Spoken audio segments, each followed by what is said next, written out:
Assalamualaikum warahmatullahi wabarakatuh. Sahabat beriman, Nabi Ibrahim alaihissalam ditugaskan berdakwah oleh Allah kepada seorang raja yang congkak lagi angkuh, yaitu Raja Namrus. Dan pada kesempatan ini kita akan menceritakan detik-detik kematian Raja Namrus yang disebabkan oleh seekor nyamuk. Akan tetapi sebelum kita mulai, jangan lupa di subscribe, like, dan bagikan video ini ke semua orang untuk mendukung dakwah Islam, dengan harapan semoga senantiasa kita diberikan kebaikan dan mendapatkan keridhaan Allah Subhanahu wa Ta'ala.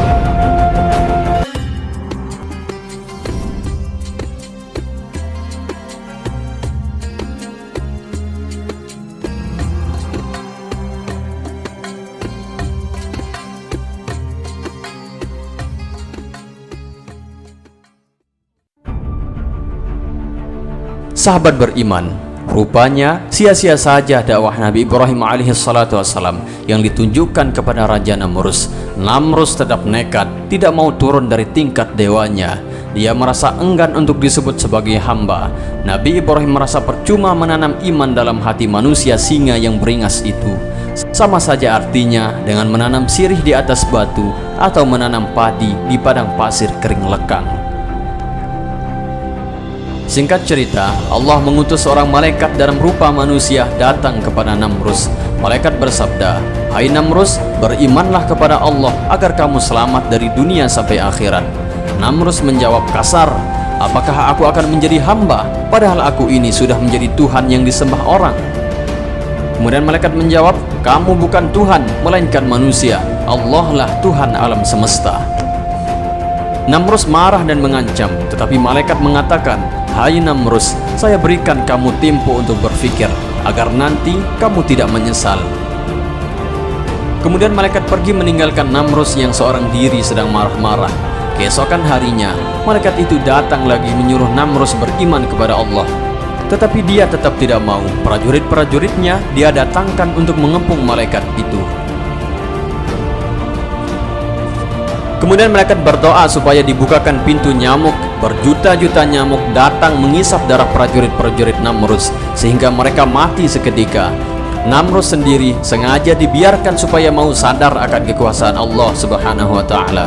Tetapi sia-sia saja. Percuma mengharap tanduk dari kuda, percuma mengharap sisik dari limbat. Namrus bukan semakin sadar, melainkan semakin congkak. Dengan sombongnya dia berkata, "Lihatlah manusia ini, mereka mati oleh nyamuk, tetapi saya benar-benar Tuhan, sehingga nyamuk-nyamuk itu tidak mampu membunuh saya." Malaikat masih memberikan tempo kepada Namrus pada hari itu. Dia belum mati.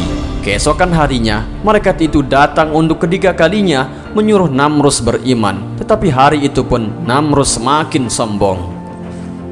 Maka datanglah seekor nyamuk terbang di hadapan matanya. Nyamuk itu masuk ke dalam hidungnya. Dari dalam dia menyengat. Namrus merasakan gatal yang sangat di dalam kepalanya, tidak bisa digaruk dari luar. "Nyamuk kurang ajar," kata Namrus. Kemudian dia mengambil petung, dipukulnya kepalanya sampai pecah, dan mampuslah dia ketika itu. Na'udzubillah, summa na'udzubillah min dzalik. Sebenarnya Namrus akan dibunuh oleh Allah dengan seekor serangga yang besarnya 1/1000 dari nyamuk. Akan tetapi Nabi Ibrahim sudah terlanjur mohon kepada Allah supaya ia dibunuh oleh nyamuk saja. Doa beliau dikabulkan oleh Allah.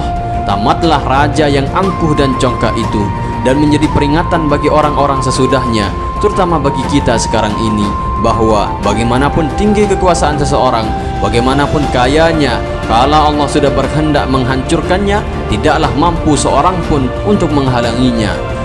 Raja Namrus telah mati, tetapi muncul lagi Namrus-Namrus yang lain.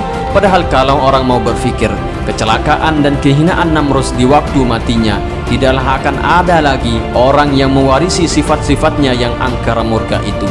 Namrus Babilonia mati, tetapi muncul lagi Namrus-Namrus lain di berbagai negara. Bahkan Namrus-Namrus gaya baru tumbuh lagi di sana-sini, yang mana semuanya itu memanggil adab Allah turun ke dunia. Na'udzubillah, summa na'udzubillah min dzalik.